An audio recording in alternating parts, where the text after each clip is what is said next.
اللہ اللہ اللہ اللہ اللہ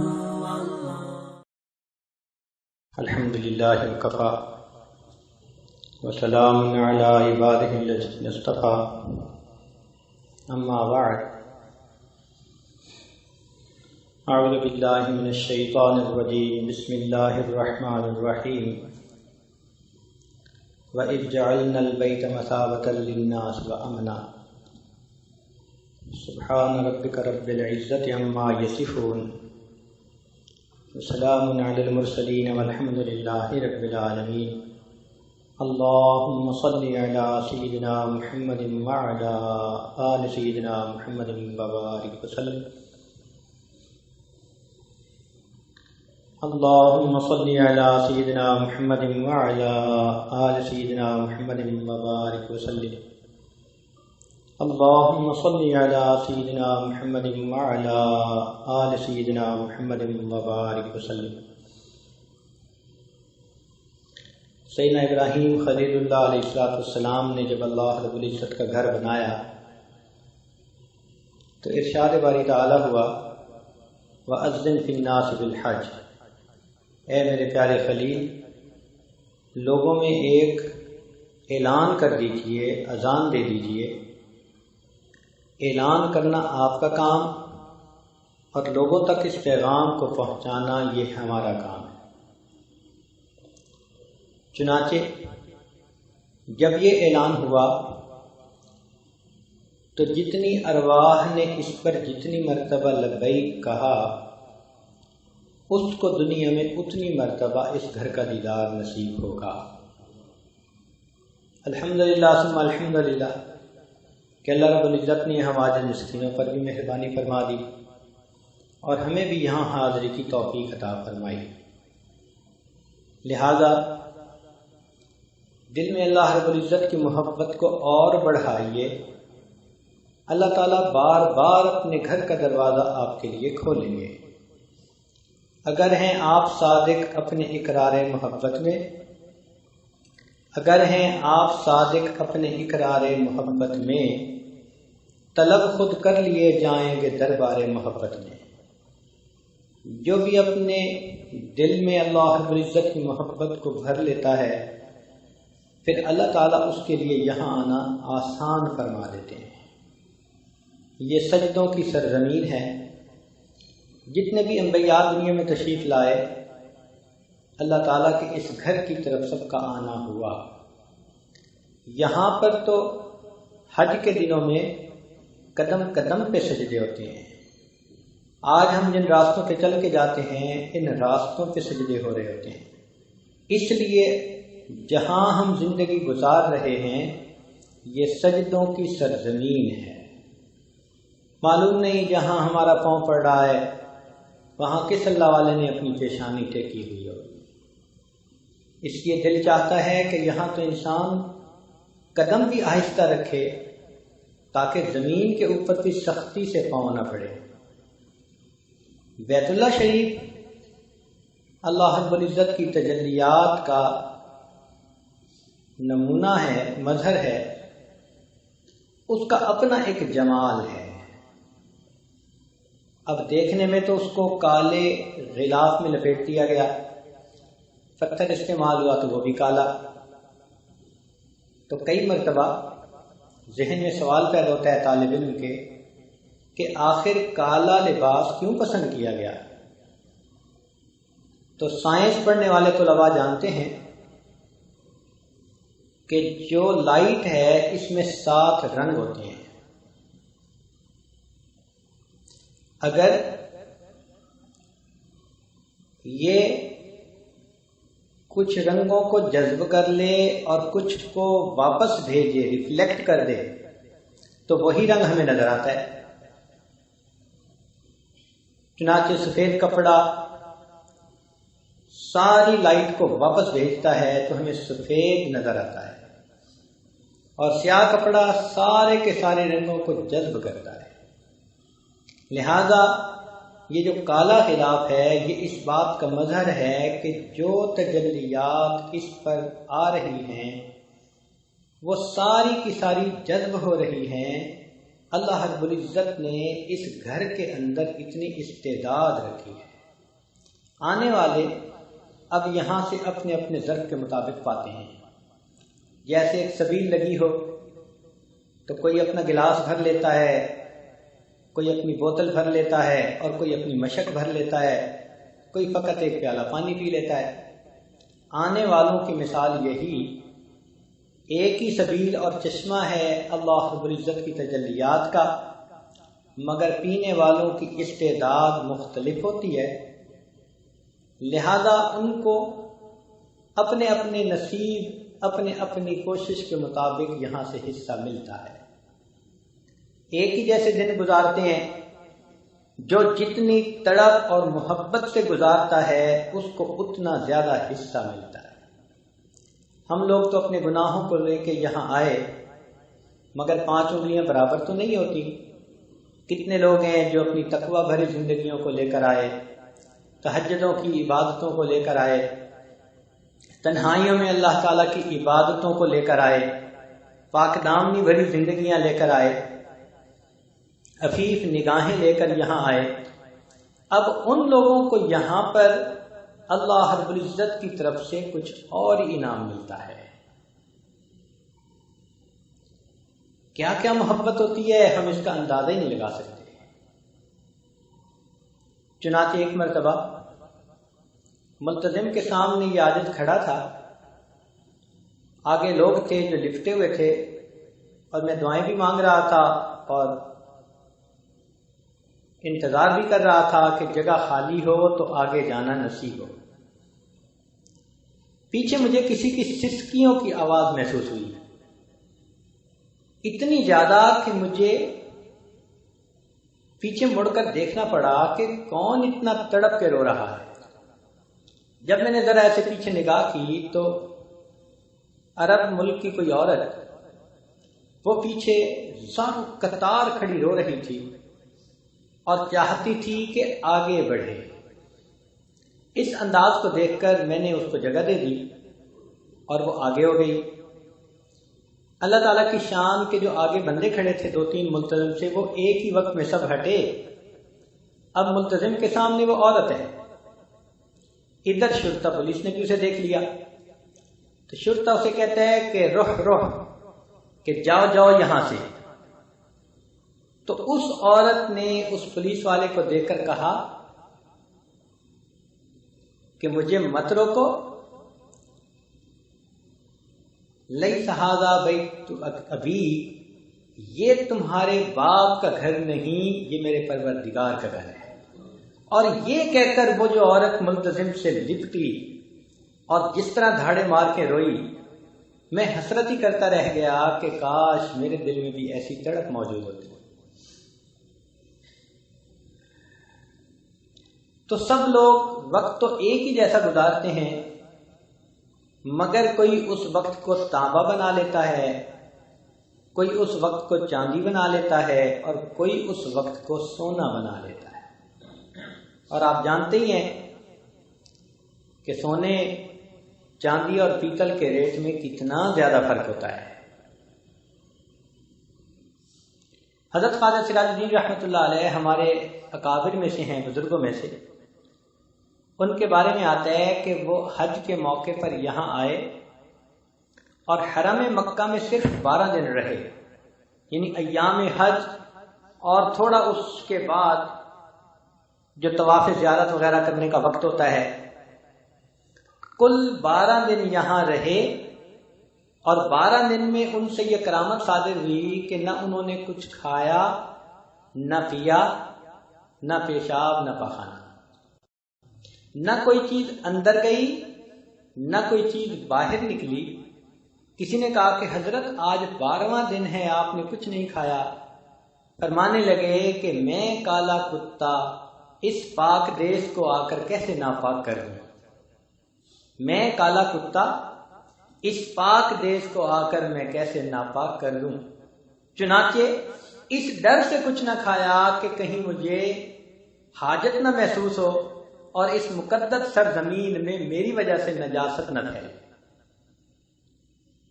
یہ ان کی کرامت تھی، مگر اس سے اندازہ ہو سکتا ہے کہ کتنے ادب اور کتنی محبت کے ساتھ اللہ کے بندے یہاں آتے ہیں اور اپنا وقت گزارتے ہیں۔ اسی لیے ہمارے اکابر بیت اللہ شریف کا سفر کر کے آتے تھے، اور اس سفر میں ہزاروں لوگ ان کے ہاتھوں پر بیعت توبہ کر لیا کرتے تھے، ہزاروں کی زندگیاں بدل جایا کرتی تھی۔ اور آج ہم اس سفر پر آتے ہیں اور زندگی بدل کے واپس نہیں جاتے الا ماشاء اللہ۔ لہذا ہمیں چاہیے کہ ان 15 دنوں کا جو نچوڑ ہے وہ یہ کہ ہم اپنی زندگی سے گناہوں کو ختم کر دیں، اللہ تعالیٰ سے دعائیں بھی مانگے کہ اللہ ہمیں طاعات کی عزت نصیب فرما اور ہمیں گناہوں کی ذلت سے محفوظ فرما۔ اے اللہ ہمیں طاعات کی عزت نصیب فرما اور ہمیں گناہوں کی ذلت سے محفوظ فرما۔ امام اعظم رحمۃ اللہ علیہ جن کے بارے میں آتا ہے کہ 40 سال عشاء کے وضو سے فجر کی نماز پڑھی۔ اب عرف میں یہ بات کر دی جاتی ہے تو کچھ لوگوں کو یہ سن کر بڑی حیرانی ہوتی ہے، وہ جی 40 سال میں کبھی بھی نہیں سوئے، کبھی بھی ان کو وضو بنانے کی ضرورت پیش نہیں آئی؟ تو بھائی عرف میں جو بات کی جاتی ہے اس میں للاکثر حکم الکل، اکثر کے لیے کل کا حکم لگا دیا جاتا ہے۔ اس کی مثال یوں سمجھیں کہ ایک مدرسے کے استاد تھے، پہلے پڑھتے رہے، پھر ساری عمر پڑھاتے رہے، فوت ہو گئے، تو ہم آپس میں بات چیت کرتے ہوئے کہتے ہیں وہ جی انہوں نے تو ساری عمر پڑھنے پڑھانے میں لگا دی۔ اب اس کا کیا مطلب ہوتا ہے کہ ان کو کبھی جمعے کی چھٹی بھی نہ ہوئی، کبھی بیماری کی چھٹی بھی نہ کی؟ مقصد یہ ہے کہ ان کا زندگی بھر کا معمول یہ رہا، ترتیب یہ رہی۔ اسی طرح امام اعظم رحمۃ اللہ علیہ کے 40 سال کی ترتیب یہی ہے، اور یہ چیز قرآن سے بھی ثابت، حدیث سے بھی ثابت۔ اچھا دیکھیں، ملکہ بلقیس کے بارے میں قرآن مجید کے یہ الفاظ ہیں جو کلام خداوندی ہے، وَأُوتِيَتْ مِن كُلِّ شَيْءٍ، کہ اس ملکہ کو ہر چیز ملی تھی۔ اب کوئی صاحب اگر پوچھیں کہ جی آج کے دور کی آئس کریم کو کھاتی تھی، ایئر کنڈیشنر اس کے پاس موجود تھے، رولز رائس کی گاڑی میں وہ سفر کرتی تھی، اس لیے کہ کلی شیء، کل کا لفظ استعمال ہوا، تو اس کو کہیں گے کہ آپ اپنے دماغ کا علاج کروائیں، اس لیے کہ عرف میں بادشاہوں کے پاس جو کچھ ہوتا ہے اس ملکہ کے پاس وہ سب کچھ موجود تھا۔ اس کو کہا گیا وَأُوتِيَتْ مِن كُلِّ شَيْءٍ، تو لفظ تو کل کا استعمال ہوا۔ اسی طرح تورات کے بارے میں آتا ہے تفصیلاً لِكُلِّ شَيْءٍ۔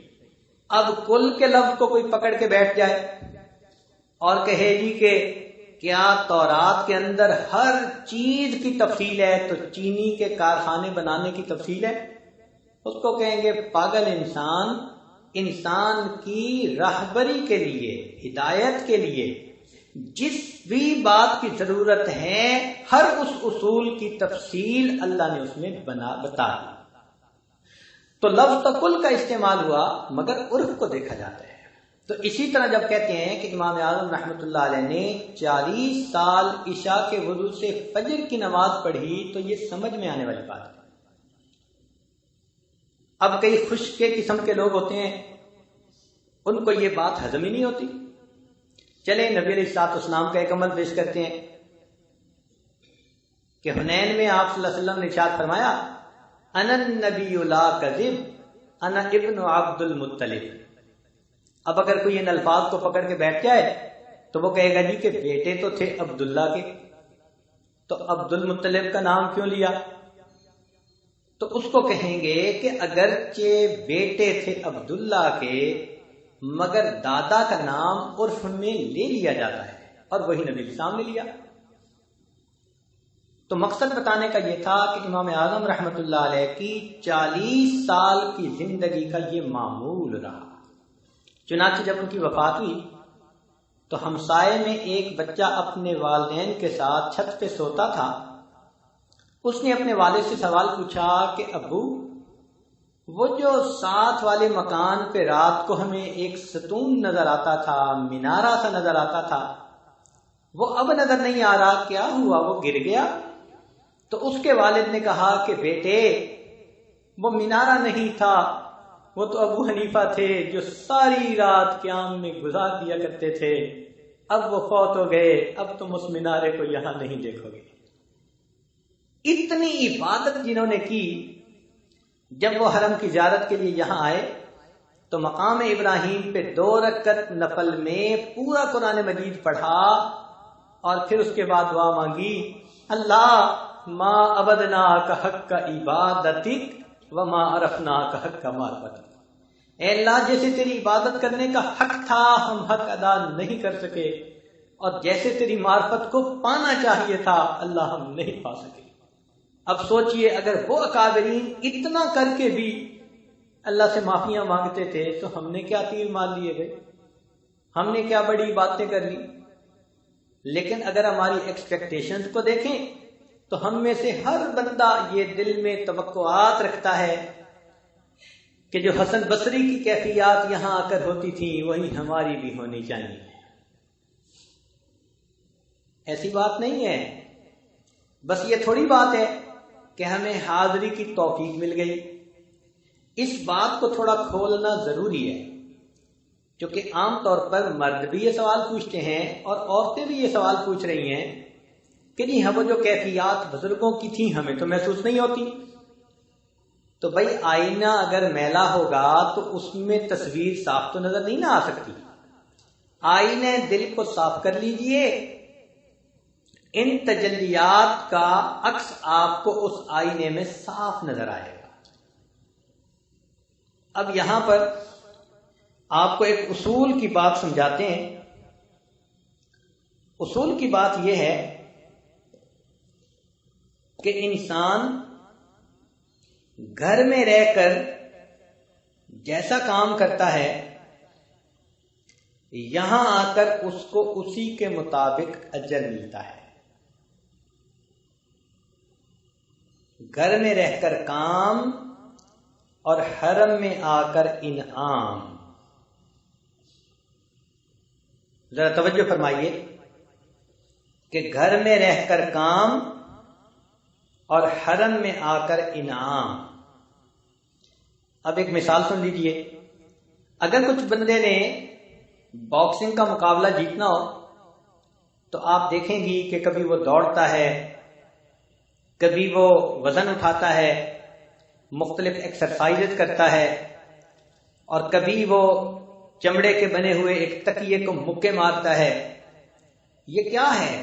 یہ تیاری ہے تاکہ جب یہ بندہ رنگ کے اندر اترے تو یہ پھر اپنے مقابلے کو جیت سکے، انعام پا سکے۔ تو رنگ سے باہر اس کا کام ہوتا ہے، پھر رنگ کے اندر جا کر اس کا انعام ہوتا ہے۔ اور جو بندہ باہر سویا رہے کہ جی مقابلے کے وقت دیکھی جائے گی، تو وہ تو جیسے ہی رنگ میں اترے گا دوسرے کا ایک مکہ بھی برداشت نہیں کر سکے گا، نیچے زمین پہ پڑا ہوگا۔ اسی طرح جو لوگ اپنے گھروں میں اتباع سنت کی زندگی گزارتے ہیں، تقوی و طہارت کی زندگی گزارتے ہیں، اللہ تعالیٰ کے دین کی اشاعت کی زندگی گزارتے ہیں، یہ کام میں لگنے والے لوگ ہیں۔ جب یہ کام کرنے والے حرم میں آتے ہیں تو یہاں ان کے لیے انعام ہوتا ہے۔ ہم اپنے آپ کو ان کے قیاس نہ کریں کہ ہمیں وہ کیفیتیں مل جانی چاہیے، نہیں، ہمارا تو معاملہ بہت ابتدا کا ہے، ہم مبتدی لوگ ہیں، اور مبتدی کے لیے تو اگر آقا اپنے گھر کا دروازہ کھول کر جوتوں میں بھی اس کو بیٹھنے کی اجازت دے دے تو یہ بھی بڑی بات ہوتی ہے۔ اگر کوئی کسی سے ناراض ہونا اور وہ نوکر چاہے کہ میں آقا کی مجلس میں جاؤں تو وہ یہ کبھی بھی نہیں سوچتا کہ میں آقا کے پاس جا کر مسند پہ بیٹھوں گا، نہیں، وہ تو ڈرتا ڈرتا جاتا ہے اور جوتوں میں ہی بیٹھنے کی کوشش کرتا ہے کہ آقا کی نظر پڑ جائے، اور اگر وہ مجھے دیکھ کے ناراض نہیں ہوتے تو بس یہی کافی ہے۔ اسی لیے فرمایا اولئک ما کان لہم ان يدخلوها الا خائفین، ان لوگوں کو چاہیے کہ یہ حرم میں داخل نہ ہو مگر ڈرتے ہوئے، خوف زدہ ہوتے ہوئے۔ ہم اس دربار میں داخل ہو رہے ہیں جس کے حکموں کو ہم توڑتے پھرے، جس کے حکموں کو ہم نے اپنی پیٹھ کے پیچھے کیے رکھا، جس کے محبوب کی سنتوں کو ہم ذبح کرتے پھرے۔ ہم وہ مجرم ہیں اور آج اس دربار میں آنا چاہتے ہیں۔ دربار میں داخلے کے وقت اگر جوتوں میں بھی بیٹھنا برداشت کر لیا گیا تو یہی کافی ہے ہمارے لیے۔ وہ غلام یہ نہیں سوچتا کہ مجھے آقا بلائے گا اور اپنے پاس کسی مسند پر بٹھائے گا، نہیں، یہ تو ان لوگوں کی باتیں ہوتی ہیں جو قریبی دوست ہوتے ہیں، جنہوں نے اپنا تعلق جوڑا ہوتا ہے۔ وہ جب آتے ہیں تو ان کو دیکھتے ہی جو صدر مجلس ہوتا ہے وہ بلا کے اپنے پاس بٹھاتا ہے۔ لہذا یہ قیاس مت کریں کہ جو بزرگوں کی کیفیات یہاں بتائی گئیں وہ ہم میں سے ہر بندے کی کیفیت ہو جائے گی، تو اگر وہ کیفیت نہیں ہوگی تو پھر ہونی کیا چاہیے؟ آخر یہ بات بھی تو سمجھ میں آئے نا کہ بھائی ہم یہاں جو آئے تو ہم یہاں کیا دیکھیں؟ تو دیکھیں یہ کہ ہمارے اندر سے غیر کی محبت ختم ہوئی یا نہیں، نفسانی، شیطانی، شہوانی خواہشات کو ہم نے ہمیشہ کے لیے چھوڑنے کا عہد کیا یا نہیں۔ اگر کر لیا تو آنا قبول، اور اگر دل کی حالت وہی ہے جو گھر میں تھی تو پھر اس کا مطلب یہ ہے کہ بہت ہی پریشان ہونے والی بات ہے۔ کعبہ بھی گئے پر نہ گیا عشق بتوں کا، کعبہ بھی گئے پر نہ گیا عشق بتوں کا، زمزم بھی پیا پر نہ بجھی آگ جگر کی۔ اگر یہاں آ کر بھی ہمارے دل سے غیر نہ نکلا تو پھر یہ غیر کب نکلے گا؟ اس لیے فکر مند ہونے کی ضرورت ہے، اور یہاں پر ساری شیطانی شہوانی محبتوں سے سچی توبہ کر کے ایک اللہ رب العزت کی محبت کو دل میں بسانے کی ضرورت ہے، اللہ رب العزت سے لو لگانے کی ضرورت ہے۔ فقط تمناؤں سے کام نہیں بننا کہ ہماری ایکسپیکٹیشنز ہیں کہ جی ہم یہاں عمرے پہ آئے ہیں، اب ہمیں بھی کوئی تجلیات نظر آئیں گی اور پتہ نہیں کیا کیا کیفیات نظر آئیں گی۔ نہیں، سنیے اور دل کے کانوں سے سنیے، ہے عمل لازم تکمیل تمنا کے لیے، ہے عمل لازم تکمیل تمنا کے لیے، ورنہ رنگین خیالات سے کیا ہوتا ہے، بے عمل دل ہو تو جذبات سے کیا ہوتا ہے، دھرتی بنجر ہو تو برسات سے کیا ہوتا ہے۔ غور کریں کہ کہیں دل کی دھرتی بنجر نہ ہو، کہیں پتھر نہ بنا ہوا ہو دل۔ اگر دھرتی بنجر ہوئی، دل پتھر ہوا، تو رحمتوں کی برسات جہاں برس رہی ہے لیکن ہمیں یہاں وہ کچھ نہیں ملے گا جو ہم دل میں توقعات کر رہے ہیں۔ اس لیے ہمیں یہاں پر جو تھوڑا سا وقت رہ گیا وہ بہت ہی زیادہ فکر مندی سے گزارنے کی ضرورت ہے۔ تھوڑا وقت رہ گیا، اور یہ بھی حرم میں بیٹھے ہوئے نیک لوگ کا مجمع ہوتا ہے جو عمرے کے لیے آتے ہیں، تو ہم یہاں پر اس مجمع کی برکت میں خوب دعائیں مانگ لیا کریں، طواف والوں کے ساتھ شامل ہو کے خوب دعا مانگ لیا کریں گے۔ وقت گزرتا جا رہا ہے، معلوم نہیں پھر کس کو یہ موقع نصیب ہوگا، کس کو نصیب نہیں ہوگا۔ درد والے یہ دکانیں نہ بڑھا کر چل دیں، درد والے یہ دکانیں نہ بڑھا کر چل دیں، ٹھہرو منصور ہمیں دل کی دوا لینے دو۔ دل کی دوا لے لیجئے، ایسا نہ ہو کہ گاڑیوں میں بیٹھ کے واپسی کا سفر شروع ہو جائے اور ہمیں درد دل کی پڑیا بھی نہ ملی ہو۔ اس وقت کو غنیمت سمجھ لیجئے اور خوب اچھا یہاں وقت گزاریے، اور یہ بھی سوچ لیجئے کہ پہلے تو پتہ نہیں تھا کہ آنے سے پہلے بھی تیاری کی جاتی ہے، اب احساس ہو گیا کہ یہاں آنے سے پہلے اس کی تیاری گھر میں کرنی ہوتی ہے۔ ہم اس نیت سے واپس جائیں کہ اے اللہ ہم گھروں کو جا رہے ہیں، وہاں جا کر نیکی تقوی کی زندگی گزاریں گے، تیاری کریں گے، کام کریں گے، اور پھر یہاں واپس آ کر آپ سے انعام پائیں گے۔ یہ حسرت رہ گئی پہلے سے حج کرنا نہ سیکھا تھا، یہ حسرت رہ گئی پہلے سے حج کرنا نہ سیکھا تھا، کفن بردوش جا پہنچے مگر مرنا نہ سیکھا تھا۔ یہ دیوانے اگر پہلے سے کچھ ہوشیار ہو جاتے، حرم میں بن کے محرم صاحب اسرار ہو جاتے۔ اگر ہم نے محنت کی ہوتی تو ہم نے جو احرام باندھا تھا، تو احرام باندھنے کے بعد ہمارے دل کے اندر معلوم نہیں کیا کیا نعمتیں آ جاتی۔ ایک نکتے کی بات جو سمجھنی چاہیے کہ اکثر جوانوں کے دل میں یہ سوال پیدا ہو رہا ہے کہ جی کیسے پتہ چلے کہ ہمارا یہ سفر قبول؟ تو اس کی یہ پہچان ہے کہ آپ کو کوئی آنکھوں سے نور نظر نہیں آئے گا، کوئی آپ کے گلے میں ہار نہیں ڈالا جائے گا۔ پہچان سفر کے قبول ہونے کی یہ کہ ہم نے اس سفر کو کتنے اچھے اعمال کے ذریعے سے آباد کیا ہے۔ اگر یہاں قیام کے دوران ہم تلاوت بھی کرتے رہے، طواف بھی کرتے رہے، راتیں بھی حرم میں گزری اور خوب جی بھر کے دعائیں بھی مانگتے رہے، تو اس بات کی یہ دلیل ہے کہ اللہ رب العزت کے ہاں یہ سفر قبول ہے۔ ایک بزرگ فرمایا کرتے تھے کہ اے دوست، اگر تو اللہ رب العزت کے ہاں اپنا مرتبہ دیکھنا چاہے تو اس بات پر غور کر کہ اس نے تجھے کس کام میں لگا رکھا ہے۔ اگر تو اللہ تعالیٰ کے ہاں اپنا مرتبہ دیکھنا چاہے تو یہ دیکھ کہ اس نے تجھے کس کام میں لگا رکھا ہے۔ اگر تجھے اس نے نیکیوں میں مصروف کر رکھا ہے، دین کے کام میں لگا رکھا ہے، اقامت دین کی کوششوں میں لگا رکھا ہے، تو یہ اس بات کی دلیل کہ اللہ کے ہاں تیرا مرتبہ بلند ہے۔ اور اگر اس نے تجھے دنیا کے پیچھے بھگا رکھا ہے، دنیا آگے آگے تو پیچھے پیچھے، تو یہ اس بات کی دلیل کہ ابھی تمہیں بہت کام کرنا باقی ہے۔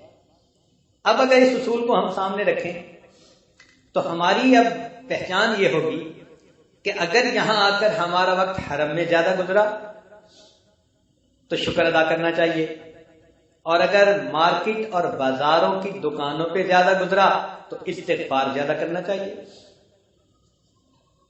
اگر ہماری نگاہیں بیت اللہ کو دیکھ کے ٹھنڈی ہوتی رہی تو اللہ کا شکر ادا کرنا چاہیے، اور اگر دکانوں پہ نئی سے نئی چیزیں دیکھ کے، کپڑوں کے نئے نئے ڈیزائن دیکھ کے حسرت ہی بڑھتی گئی، یہ خریدوں یہ خریدوں، تو پھر ہمیں استغفار کرنے کی ضرورت ہے۔ اگر ہمیں قبولیت دعا کے مقامات پر عبادت کی توفیق مل گئی تو شکر ادا کرنے کی ضرورت ہے، اور اگر بازار کی ہر دکان پر جہاں جانا ہوتا ہے ہم پہنچ گئے اور اعمال رہ گئے تو پھر ہمیں استغفار کی ضرورت ہے۔ تو نظر اس پر رکھیں کہ ہمارا ٹائم گزرا کیسے۔ اب اس کا یہ مطلب نہیں ہے کہ یہاں آ کے ہدیے تحفے نہیں خریدنے ہوتے، وہ بھی سنت عمل ہے، خریدنے چاہیے، مگر ہر کام کا ایک تناسب ہوتا ہے۔ حرم کے اندر وقت کا گزرنا اصل ہے، اور یہاں سے تحفے تحائف لے کے جانا یہ اس کی فرع ہے۔ تو اس لیے اگر پہلے اس میں کوئی کمی کوتاہی رہی تو جو وقت باقی ہے اب اس کو کما لیجئے۔ امتحان دینے والا بچہ جب دیکھتا ہے کہ وقت تھوڑا رہ گیا اور سوال زیادہ ہیں تو وہ جلدی جلدی سوال کرنے کی کوشش کرتا ہے۔ ہم بھی یہ جو چند گھنٹے باقی رہ گئے اس میں جلدی جلدی سے اپنے رب کو منانے کی کوشش کر. ایسے بھی ہمارے گروپ میں لوگ ہیں کہ جن کو بار بار ملتزم پہ حاضری نصیب ہوئی. ایسے بھی ہیں جن کی راتیں پوری کی پوری حرم میں جاگتے گزر گئیں. طواف کرتے ہوئے کسی کے پاؤں میں چھالے پڑے، کسی کی آنکھیں رو رو کے سوج گئیں. مختلف انداز سے وقت گزارا. کسی نے 50 طواف کیے، کسی نے 40 طواف کیے، کسی نے 2 قرآن مجید پڑھے، کسی نے 3 قرآن مجید مکمل کیے. سبحان اللہ، ہر ایک نے اپنی طرف سے کوشش کی.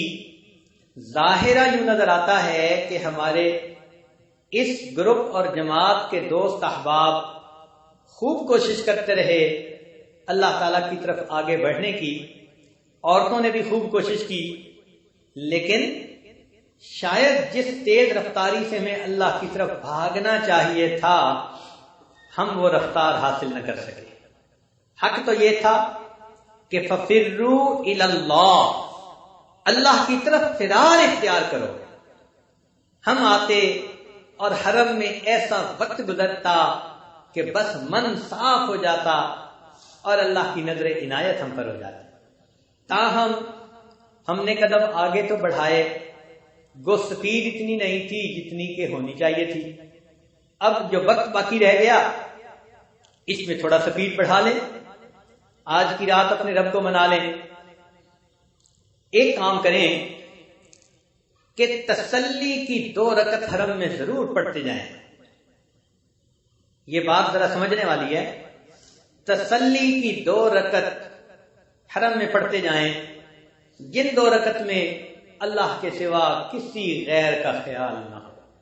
حدیث پاک میں آتا ہے من صلی رکعتین، جس بندے نے 2 رکعتیں اس طرح سے پڑھی کہ اس کو کسی بھی غیر کا یعنی بیرونی چیز کا خیال نہ آیا، غفر لہ ما تقدم من ذنبی، ان 2 رکعتوں پر اللہ تعالیٰ اس کے پچھلے سب گناہوں کو معاف فرما دیتے ہیں. تو اب جو وقت باقی رہ گیا اس میں تسلی کی 2 رکعت پڑھیے. ہو سکتا ہے آپ ایک بار ٹرائی کریں، نہ ملے، دوبارہ کوشش کریں، تیسری بار کوشش کریں، پتہ نہیں 10 رکعتوں کے بعد کوئی 2 رکعت ملیں یا 100 رکعت کے بعد ملے، اللہ جانے. لیکن کوشش کر لیں کہ آج کی رات میں تسلی کی 2 رکعت پڑھ جائیں، ایسی 2 رکعت کہ جس پر اللہ تعالیٰ پچھلے سب گناہوں کو معاف فرما کے آئندہ ایمانی اسلامی قرآنی زندگی بسر کرنے کی توفیق عطا فرمائے. ایسی 2 رکعت کہ بس اللہ کی محبت میں ڈوب کے پڑھیں. جیسے علامہ اقبال نے کہا تھا، مجھے کیا خبر تھی رکوع کی، مجھے کیا پتا تھا قیام کا. مجھے کیا خبر تھی رکوع کی، مجھے کیا پتا تھا قیام کا. تیرے نقش پا کی تلاش تھی کہ میں جھک رہا تھا نماز میں. ہم بھی اسی طرح 2 رکعت پڑھیں اور ہمیں بھی اپنے محبوب حقیقی کے نقش پا کی تلاش، اسی کی محبت میں دیوانے ہو کے پڑھ رہے ہوں اور ہمیں ماں سوا کا کچھ پتہ نہ ہو. ساری دنیا سے بیگانے بن جائیے اور اپنے من سے یگانہ ہو جائیے. سارے جہاں سے بے خبر، اپنے جہاں سے باخبر. اگر ایسے کر کے ہم نے 2 رکعت تسلی کی پڑھ لی تو پھر انشاءاللہ اللہ رب العزت کی رحمتوں کو سمیٹنا آسان ہوگا. برکتیں سمیٹنا آسان اور ان کو محفوظ رکھنا یہ مشکل کام. ایک آخری بات یہی ہے کہ جو کچھ اللہ تعالیٰ کی طرف سے انعام ملا اب اپنے دل کی حفاظت کیجئے. ہمارے دل کے اس نور کو خراب کریں گے ہمارے گناہ، آنکھوں سے ہوں، زبان سے ہوں، کان سے ہوں، دل دماغ سے ہوں، شرمگاہ سے ہوں، جیسے بھی ہوں، یہ گناہ اس نور کو ختم کر دیں گے. لہذا پکا ارادہ کیجئے کہ ہم نے علم اور ارادے سے گناہ نہیں کرنا اور جو نعمت اللہ نے اس سفر میں ہمارے دلوں میں عطا کی اس کو ہم نے محفوظ رکھنا ہے. یوں سمجھیے کہ بس جتنے بھی لوگ یہاں آئے سفر میں، قافلے میں، سارے کے سارے اصحاب کہف تھے اور میری حالت اصحاب کہف کے کتے کی مانند تھی. اور جس طرح اصحاب کہف کا ساتھ دینے سے اس کتے کے ساتھ بھی اللہ نے جنت کا وعدہ فرما دیا، شاید ان نیک لوگوں کے گروہ کے ساتھ، جماعت کے ساتھ آنے سے اللہ تعالیٰ میرے اوپر بھی رحمت کی نظر فرما دے۔ رہے طلب میں سوار سب ہیں، پیادہ مثل غبار میں ہوں۔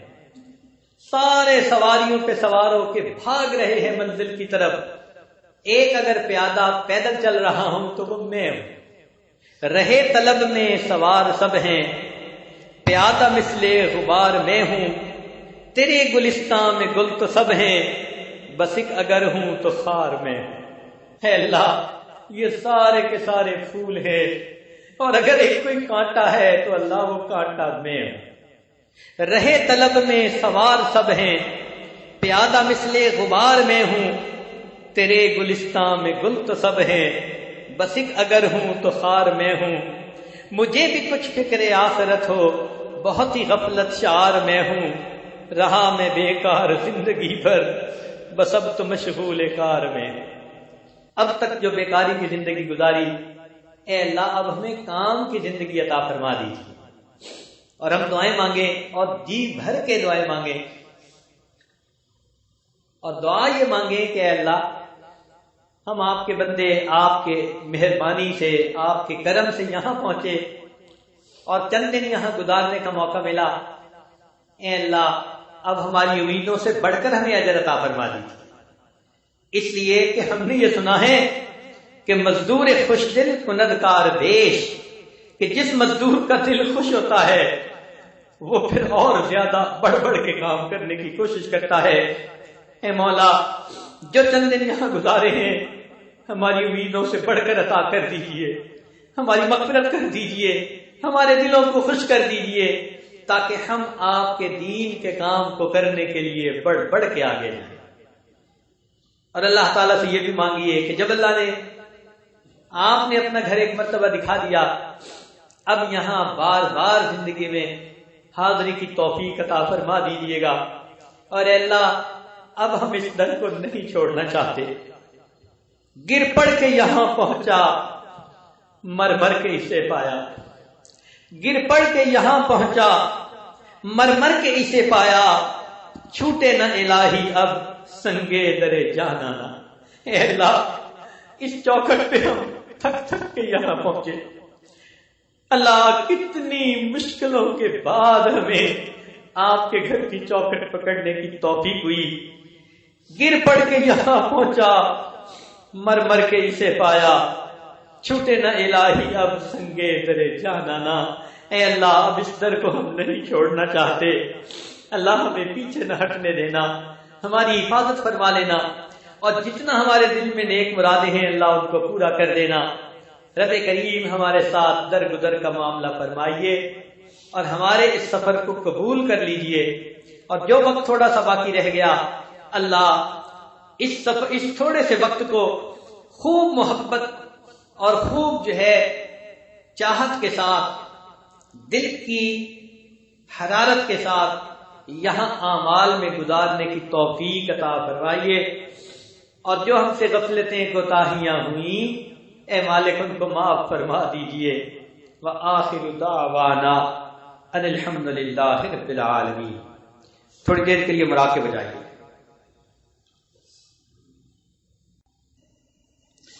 مالی دا کم پانی دینا تے بھر بھر مشکاں پاوے، مالک دا کم پھل پھل لانا او لاوے یا نہ لاوے، مالی دا کم پانی دینا۔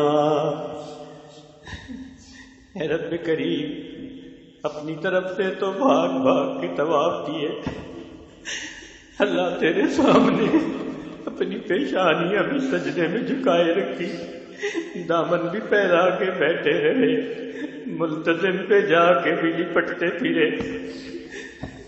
مالی دا کم پانی دینا تے بھر بھر مشکاں پاوے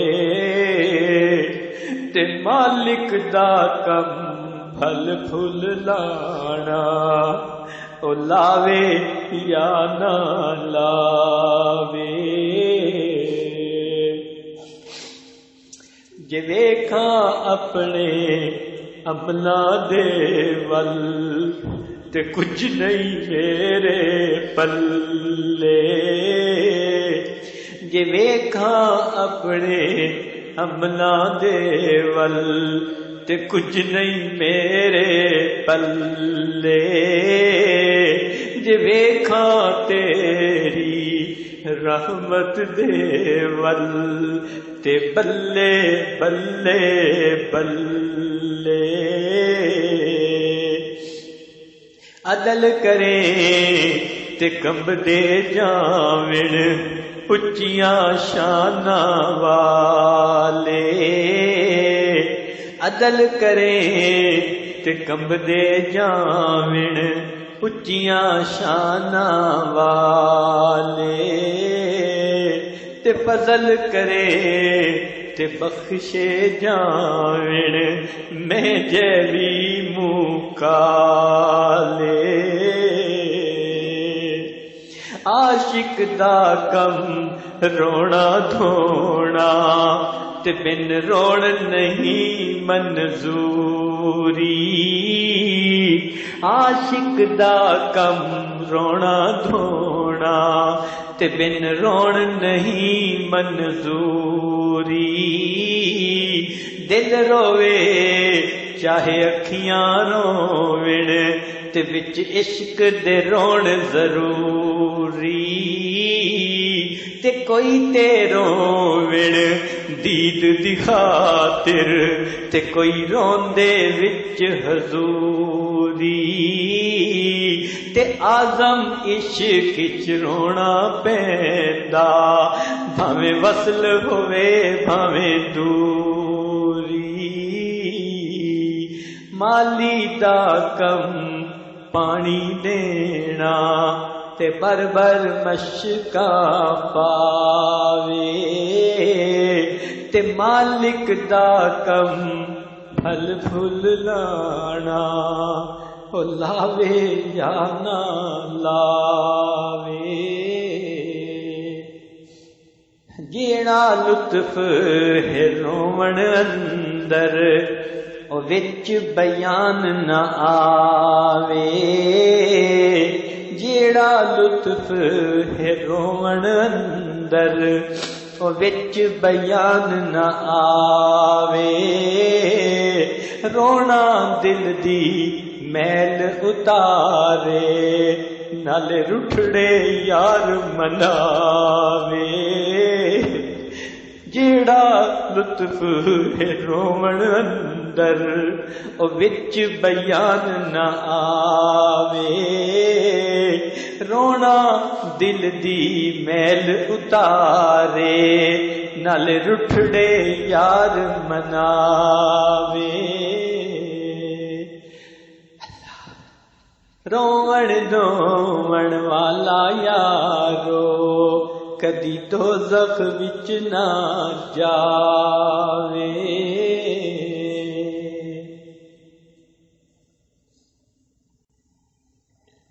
لا الہ الا اللہ محمد رسول اللہ۔ اے مالک ہم آپ کے عاجز مسکین بندے ہیں، ہمارے گناہوں کو معاف فرما، خطاؤں سے درگزر فرما، عیبوں کی پردہ پوشی فرما۔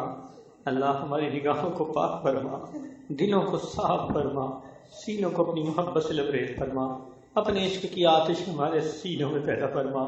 رب کریم ہمارے سفر کو قبول فرما، اللہ ہماری غفلتوں سے درگزر فرما، بے ادبیوں کو معاف فرما۔ جو کچھ وقت باقی ہے اللہ اس کو آداب کے ساتھ، اعمال کے ساتھ، اخلاص کے ساتھ، حضوری کے ساتھ گزارنے کی توفیق عطا فرما۔ جو بھی دعائیں مانگی ہیں یا دل میں نیک مرادیں ہیں اللہ سب کو پورا فرما۔ رب کریم ہمارے ساتھ رحمت کا معاملہ فرما۔ پروردگار عالم اگر کوئی مندر سے نکل کے جہنم میں چلا جائے اس پر کیا حسرت ہے، حسرت تو ان پہ ہوگی جو بیت اللہ میں بھی آئے اور ان کی توبہ قبول نہ ہوئی اور پھر واپس جا کر جہنم میں جا گرے. اللہ اللہ ہم آپ کے گھر سے نکل کے تو جہنم میں نہیں جانا چاہتے. میرے مولا کرم کر دے. اللہ رحم فرما دے میرے مولا. اے میرے مولا کرم فرما دے. اللہ مہربانی فرما دیجیے, ہماری بخشش فرما دیجیے. اللہ بخشش فرما دیجیے. اللہ ہمارے گناہوں کو معاف فرما دیجیے. رب کریم اپنی رحمت کا معاملہ فرما دیجیے اور ہماری دعاؤں کو اپنی رحمت سے قبول فرمائیے. اللہ اولادوں کو نیکوکار بنا, فرما بردار بنا, ماں باپ کی آنکھوں کی ٹھنڈک بنا. اے اللہ اولاد کے غموں سے محفوظ فرما, اولاد کے دکھوں سے محفوظ فرما. رب کریم جو نیک مرادیں دلوں میں ہیں سب کو پورا فرما. اے اللہ آپ سے نبی صلی اللہ علیہ وسلم نے جو خیریں مانگی سب خیریں ہمیں بھی نصیب فرما. جن شرور سے پناہ مانگی ہمیں بھی پناہ عطا فرما. ربنا تقبل منا انك انت السميع العليم تب علينا انك انت التواب الرحيم. صلی اللہ تعالی علی حبیبہ سیدنا محمد وآلہ واصحابہ اجمعین برحمتک یا ارحم الراحمین.